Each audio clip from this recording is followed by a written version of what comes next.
Hey everyone, so I have another movie DVD review today, and this is The Bucket List. Now this first came out I think it was in the cinema in March of 2008, and I went in to see it and I fell in love with it, and this really changed my life, which I will talk about more at the end. So for those of you who haven't seen it, it focuses on two characters, Edward and Carter, and in the very beginning, Carter finds out that he is ill, and he's going to die.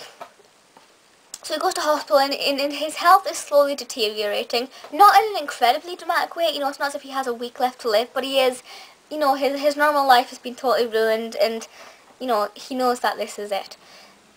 So he decides that he is going to do a bucket list, and that's all thanks to, I'm trying to see which way I'm looking, here we go, Edward.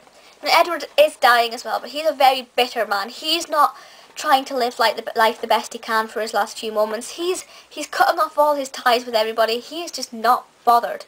He just wants to eat a big meal, watch TV, smoke, and, go out that way. But the two of them become friends because they're in the same hospital and become quite good friends. And they decide that they're actually going to milk the last of their life for all it's worth. And they come up with the bucket list. They each have a bucket list, which is a list of things that they plan to do before they die. Now, there's a lot of things on those lists, because that's obviously the best way to do it. Everything you ever wanted to do, write it down.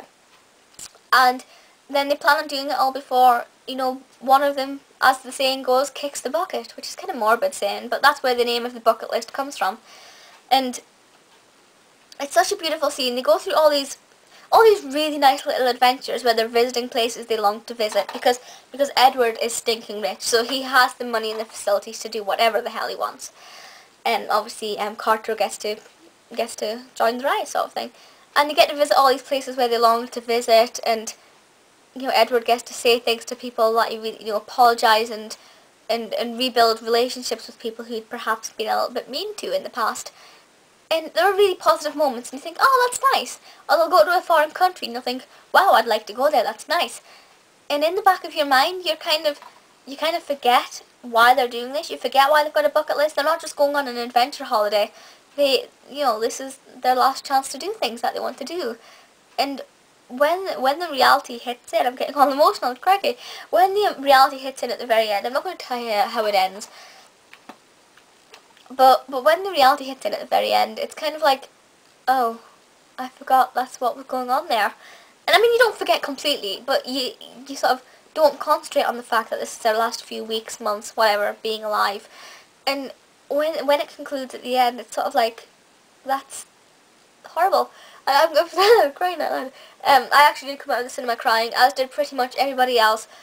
I don't normally like sad endings, but it's a happy ending in a way. Not because of I can't really say too much without ruining it for you. It's a happy ending, but it's a sad ending. It's beautifully done. And it's very funny throughout the film as well, which the humour does allow it to distract you from the negativity. Because if there's a film where you're feeling completely glum all the way through, it's just like, ugh. But no, this one is really, really, really beautiful and just really, really well done.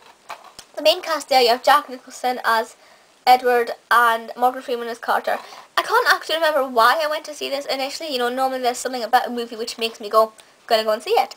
It was either because the plot looked good or because of Morgan Freeman, because I'm a huge fan of Morgan Freeman. I think it would have been a combination of the two.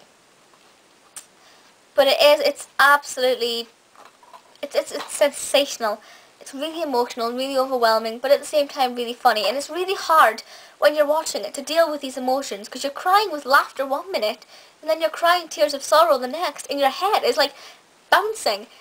But it just shows the beauty of it and how swiftly things can turn around. 1 minute everything's good, the next minute, bang, gone.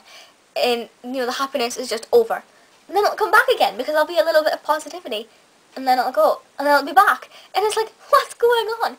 But it's not in a frustrating way, it's in a really nice, delicate way, and it's just, everything about this is perfect. It is certified as 12, as you can see there.